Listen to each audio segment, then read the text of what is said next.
El módulo que veremos a continuación es la obesidad como factor de riesgo. Como ustedes pueden ver en esta gráfica de la Organización para la Cooperación y el Desarrollo Económico de los Países, en el 2014, los dos países que tienen la más alta prevalencia de obesidad son Estados Unidos y México, muy por encima de otras economías también ya desarrolladas en el mundo, lo cual refleja que este problema de la obesidad es una circunstancia seria para la atención en nuestro país. Las tendencias sobre el sobrepeso y la obesidad a nivel educativo en México nos hablan que en hombres y en mujeres hemos ido subiendo el porcentaje de obesidad y que en hombres, por ejemplo, no hay una diferencia en lo que sería el nivel socioeconómico. Los hombres de nivel socioeconómico bajo, medio y alto se comportan de manera igual para lo que sería la manifestación del sobrepeso y la obesidad. En donde sí vemos una diferencia marcada es en las mujeres, en donde las mujeres del estrato socioeconómico bajo y medio presentan mayor porcentaje de sobrepeso y obesidad, ya sea los datos tomados en el 2006 o los datos tomados en el 2012. Y esto podría tener que ver con un factor sociocultural que tendríamos que discutir para aprender más acerca de la prevalencia de la obesidad. ¿Cuáles son las conclusiones del Comité de Expertos de la Organización Mundial de la Salud y del Grupo de Trabajo para los Riesgos a la Salud? Por ejemplo, nosotros podemos ver que para el riesgo de obesidad, la evidencia es muy convincente en que la disminución del riesgo está asociado a tener mayor actividad física y hacerlo regularmente, y que se aumenta el riesgo de tener obesidad cuando uno tiene un estilo de vida sedentario. La evidencia es probable, donde nos dice que los alimentos que pueden disminuir el riesgo de tener obesidad son los alimentos con baja densidad energética y el tener la lactancia materna como un factor protector en esa programación fetal. Tenemos que los alimentos que nos podrían dar un aumento en el riesgo son los alimentos de alta densidad energética, las bebidas azucaradas, las comidas rápidas, el sedentarismo asociado a estas conductas, como sería, por ejemplo, el ver televisión por más de 4 horas al día. Los determinantes de la obesidad son complejos, hay factores individuales y factores del entorno familiar y comunitario. Dentro de los factores individuales están la elevada ingestión de alimentos con alta densidad energética y bebidas con aporte calórico, o está también el bajo consumo de frutas y verduras o de granos enteros o leguminosas, la baja en la actividad física y los factores, a final de cuentas, genéticos y epigenéticos. Cómo los alimentos influyen en la expresión de los genes para llevarnos a la obesidad. Los factores de riesgo del entorno familiar y comunitario es la alta disponibilidad y accesibilidad a los alimentos que existen actualmente, la pérdida de la cultura alimentaria tradicional, incluyendo la práctica de cocinar, porque ahora en los hogares modernos se tiene mayor acceso a la comida rápida y a la comida preprocesada. Una pobre infraestructura de mercados y dotación de agua potable hace que la gente consuma otro tipo de bebidas para poder repletar sus necesidades de agua. Las pocas oportunidades de actividad física que tenemos actualmente en nuestros entornos urbanos también nos llevan a tener un acrecentado sedentarismo. Entonces uno puede ver que los factores a nivel macro que determinan la obesidad pues son en parte la urbanización y la globalización, esta transculturización y cambio de nuestras conductas autóctonas. Los cambios en la dinámica familiar, donde ahora hombres y mujeres salen a trabajar para mantener un hogar, produce también cambios en la dinámica de la alimentación.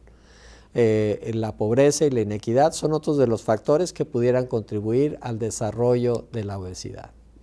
En esta gráfica con datos de la encuesta de salud y nutrición del 2012 podemos ver en diferentes estadios en nuestro país cómo ha ido aumentando el sobrepeso y la obesidad en niños, en adolescentes y en mujeres en etapa reproductiva. Y podemos ver, por ejemplo, en las mujeres en etapa reproductiva en el 2012 que prácticamente más del 70% tienen sobrepeso y obesidad. Cuando uno ve los costos del sobrepeso y la obesidad en México, uno puede entender cuál es la relevancia de este padecimiento. Nosotros podemos observar en esta gráfica cómo hay un incremento en el gasto en salud por la atención de las comorbilidades que presenta el sobrepeso y la obesidad, como pudiera ser diabetes, el caso de cáncer, hipertensión arterial o mortalidad cardiovascular. Cuando uno analiza los datos de la prevalencia de sobrepeso y obesidad en mayores de 20 años por género, ustedes pueden ver en esta diapositiva cómo el total de las personas que tienen obesidad en nuestro país, en los adultos, es del 32.4. Pero analicemos estos datos por género y veamos que los hombres tienen solo la presencia de un 26% de prevalencia de obesidad y en cambio las mujeres tienen una prevalencia prácticamente de casi 37.5% de las mujeres adultas en nuestro país tienen obesidad. Esta discordancia en los datos en cuanto al género nos hace pensar que las conductas de alimentación y los factores psicosociales tienen mucho que ver con el desarrollo de la obesidad en la mujer, asimismo como el control de la natalidad. Uno pudiera decir no control de la natalidad, sino el control del embarazo, porque en el embarazo las mujeres pueden tener un aumento del peso y al salir del embarazo no regresar a su peso natural. Y esto es un factor que puede influir también en el desarrollo de obesidad en la comunidad. Cuando uno analiza la distribución del índice de masa corporal en las mujeres en las últimas décadas a partir de 1988, uno puede ver que en aquel entonces el índice de masa corporal promedio estaba por debajo de 25. Y ahorita podemos ver con los últimos datos de la encuesta del 2012 que el promedio del índice de masa corporal en las mujeres queda por arriba de 25 y entonces estamos viendo que el promedio del índice de masa corporal para las mujeres en el 2012 está por arriba de 30, lo cual nos llama a ver este aumento en la prevalencia de obesidad. La prevalencia de sobrepeso y obesidad en adultos mayores de 20 años por región geográfica nos muestra cómo no hay mucha diferencia entre las diferentes regiones de nuestro país, ya sea el área metropolitana del Distrito Federal y en la parte central de nuestro país, como en el norte y en el sur. Sabemos que en el sur hay un pequeño porcentaje de pacientes que tienen obesidad, es un poco menor que en el área norte, y esto tiene que ver algo con la distribución de los alimentos en nuestro país. Cuando uno analiza por el nivel socioeconómico, podemos ver que el nivel socioeconómico alto, el nivel socioeconómico medio y el nivel socioeconómico bajo tienen una tendencia a comportarse de manera similar. La única diferencia pudiera ser en el porcentaje de obesidad severa que pudiera haberse reducido en aquellos que están en el nivel socioeconómico mayor. Cuando uno ve las tendencias de la prevalencia y compara los datos de sobrepeso y obesidad desde ENSA 2000 hasta ENSANUD 2012, uno puede ver cómo ha ido creciendo la presencia de obesidad, porque ustedes pueden ver en esta gráfica cómo las barras amarillas representan prácticamente el sobrepeso y durante todos los años el sobrepeso se ha mantenido prácticamente igual. Lo que vemos es un aumento en la prevalencia de obesidad, la cual se ha ido incrementando en forma exponencial en los últimos 12 años en nuestro país. Cuando uno ve la prevalencia de obesidad abdominal, que es la que se relaciona a los problemas cardiovasculares, al desarrollo de mortalidad por cáncer, uno puede ver que prácticamente más del 70% de la población en nuestro país presenta una obesidad de tipo abdominal, medido por la circunferencia de cintura. Eso nos habla del riesgo aumentado que tienen estos pacientes de tener mortalidad cardiovascular. Todos conocemos que el incremento del índice de masa corporal conlleva a un aumento de la mortalidad cardiovascular. Y ustedes lo pueden ver en esta gráfica, cómo se demuestra en hombres y en mujeres el incremento de la mortalidad cuando uno sube el índice de masa corporal, ya sea por mortalidad cardiovascular o por todas las causas. Y entonces sabemos nosotros que la obesidad se convierte en un factor de riesgo de muerte prematura. Cuando uno analiza la expectativa de vida a partir de los 40 años y el exceso de peso, el impacto que va a tener sobre esta expectativa de vida, podemos ver en mujeres no fumadoras cómo hay una disminución de hasta 7 años en su expectativa de vida cuando se tiene obesidad, y en los hombres una reducción prácticamente de 6 años en su expectativa de vida. ¿A qué se relaciona esto? A la presencia de enfermedades cardiovasculares, diabetes, cáncer. No es lo mismo tener obesidad abdominal que tener obesidad. Ustedes están viendo en esta diapositiva cómo una persona que tiene índice de masa corporal de 34.4 y que tiene una cintura diferente va a tener un riesgo cardiovascular distinto. Aquella mujer que tiene el índice de masa corporal de 34.4 pero un aumento en la cintura tiene mayor grasa visceral abdominal que le da el riesgo cardiovascular.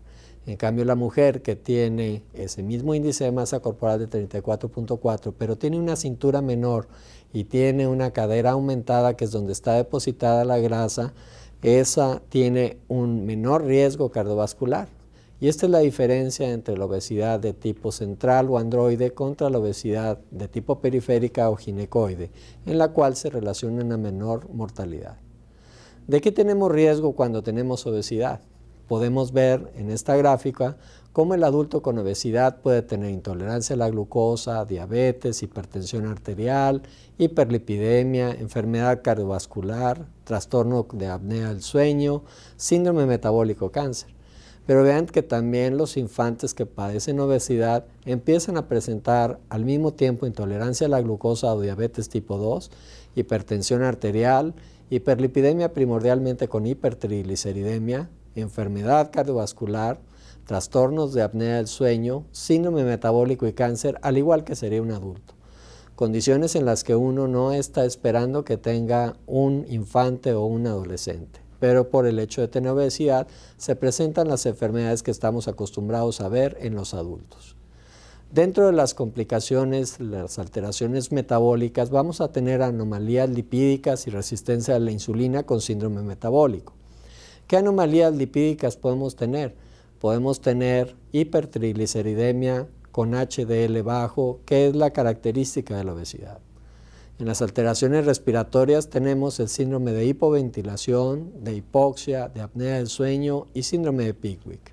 En las encuestas del 2000 al 2012, uno puede ver cómo el incremento en el sobrepeso y la obesidad, como lo ven en esta gráfica, se relaciona también a un aumento a la hipertensión y un aumento en la dislipidemia, al mismo tiempo con un mayor número de casos de síndrome metabólico y de diabetes.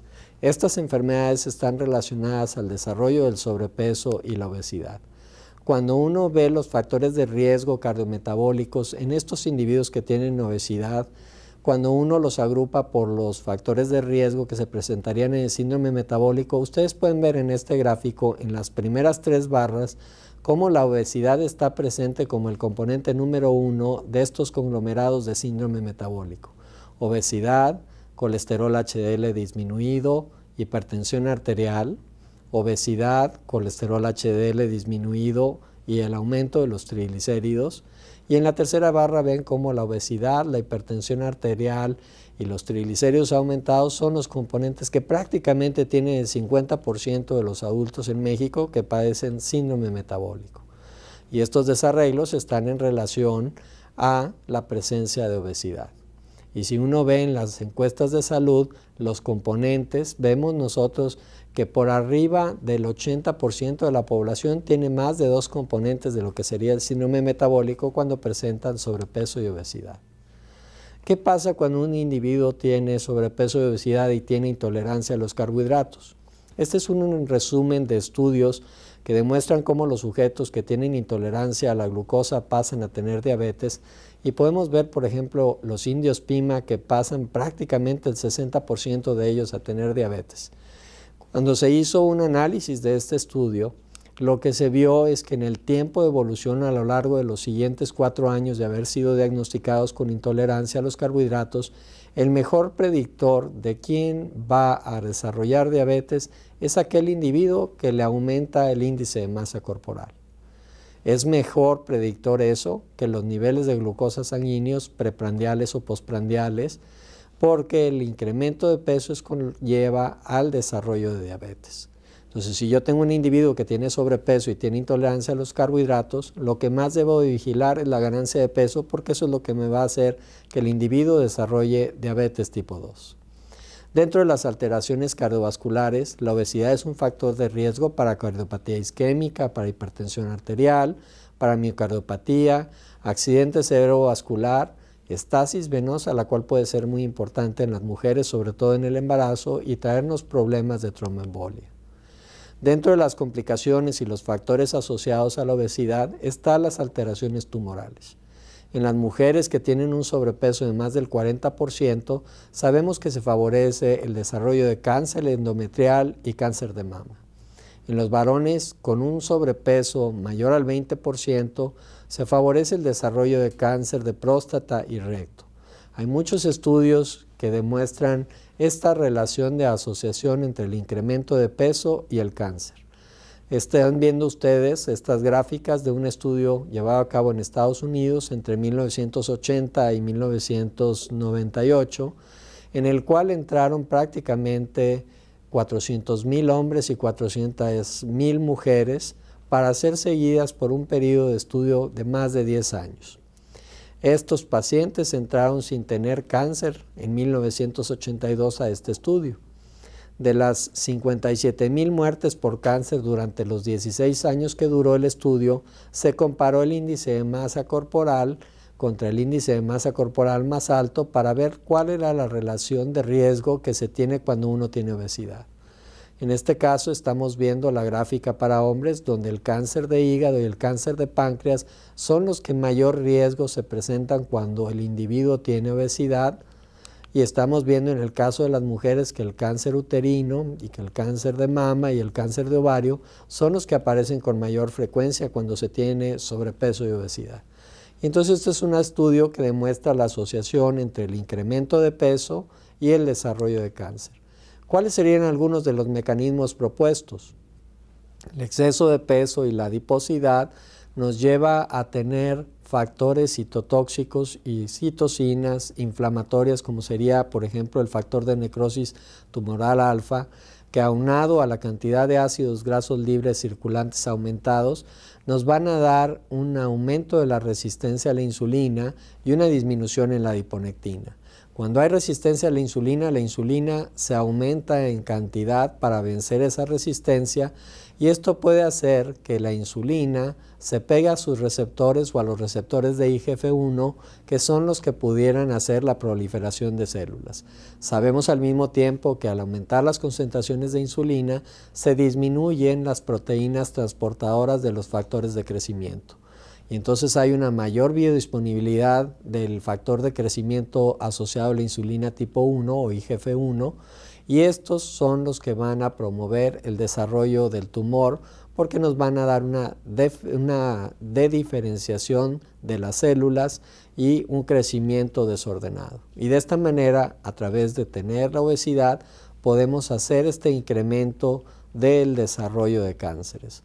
Otra de las maneras en cual la obesidad puede explicarnos este aumento de los cánceres sería que las células blanco pudieran estar disminuida la apoptosis y puede haber una mayor proliferación debido a la estimulación de esteroides sexuales. ¿Cómo llevamos a cabo esto? Aquel individuo que tiene altas concentraciones de insulina por la resistencia propia que se presenta en la obesidad va a tener una disminución en la producción de las proteínas transportadoras de las hormonas esteroideas. ¿A qué nos lleva esto? A que hay mayor cantidad de estrógenos y de testosterona disponibles. Cuando esto sucede así en los adipocitos a través de las aromatasas, vamos a tener nosotros la conversión de estas sustancias que son estrógenos y testosterona biodisponible, y lo que vamos a tener es un aumento de la fracción libre de estas por una disminución en las proteínas transportadoras. Cuando hay un aumento de los estrógenos, estos van a hacer que en las células blanco haya una mayor proliferación celular y que haya una dediferenciación de las mismas y la tendencia a desarrollar un cáncer. Esta es otra de las maneras con las cuales la obesidad se convierte en un factor de riesgo para el desarrollo del cáncer. ¿Qué factores están implicados en la actividad promotora de tumores? lo comentamos ahorita, el influjo de nutrientes con la presencia de ácidos grasos libres, los incrementos en los niveles de IGF-1, las adipocinas como el factor de necrosis tumoral alfa que es secretada en el adipocito, las citocinas inflamatorias, los esteroides sexuales y los factores de crecimiento locales del adipocito. Algunos de estos mecanismos se comparten en la diabetes tipo 2, como pudiera ser la hiperinsulinemia, la hiperglucemia y la hiperlipidemia. El mecanismo directo es un estímulo del receptor de insulina o del receptor de IGF-1 y tenemos que este incremento está dado por lo que sería la resistencia a la insulina que se presenta en el individuo con obesidad. Los mecanismos por los cuales incrementa la IGF-1 sabemos que es porque en la hiperinsulinemia se disminuye sus proteínas transportadoras y de esta manera estas sustancias pueden estimular el crecimiento y el desarrollo de tumoraciones. Dentro de los factores asociados o complicaciones asociadas a la obesidad tenemos las alteraciones articulares, entonces la obesidad se convierte en un riesgo para la gota a través de la hiperuricemia. Hay glomerulopatía específica de la obesidad y los pacientes pueden desarrollar insuficiencia renal. Recordemos que la grasa en exceso requiere un gran aporte sanguíneo y esto hace que haya generación de nuevos vasos y estos pacientes tienen alteraciones vasculares que pueden hacerlos desarrollar una glomerulopatía. Hay alteraciones digestivas como la colelitiasis que es más frecuente y sobre todo la presencia de esteatosis no alcohólica hepática. Esto sabemos que estos individuos van a tener el desarrollo de vacuolas de grasa en el hígado que a la larga pudieran dar fibrosis y pudiéramos tener caso de aumento de la cirrosis. Hay alteraciones ginecobstétricas con embarazo múltiple en las mujeres que tienen sobrepeso y obesidad, puede haber anemia y el desarrollo de muerte fetal. Entonces uno, si lo quiere ver en la obesidad, en la epidemiología, en los factores que contribuyen al aumento de la frecuencia de obesidad, nos iríamos nosotros a ver los factores psicosociales como sería el consumo de alimentos con alto contenido calórico, la disminución significativa del gasto energético, el tiempo de estancia entre la televisión y la computadora, la disminución del consumo de platillos tradicionales mexicanos, la disminución en el número de comidas principales, el ambiente individual y familiar para el obeso, ya que el 95% de las personas que tienen obesidad va a haber más de un obeso en la familia. El cambio de concepto cultural de la desnutrición a la obesidad y sobre todo la migración de la zona rural a urbana pudieran contribuir a que tengamos con mayor frecuencia obesidad. Y una vez que tenemos mayor frecuencia de obesidad, vemos que ésta se va a asociar a los riesgos a la salud que hemos descrito en el presente módulo. El costo económico de la atención de la obesidad se encuentra entre el 3 al 7% del presupuesto de la atención a la salud. El incremento de la frecuencia de obesidad en la población adulta ha sido prácticamente de un 40 a un 60% y en la población de adolescentes de un 20 a un 44%. Esto representa un gran reto para la atención de la salud y es parte de por qué estamos en estos módulos aprendiendo más acerca de obesidad. Muchas gracias.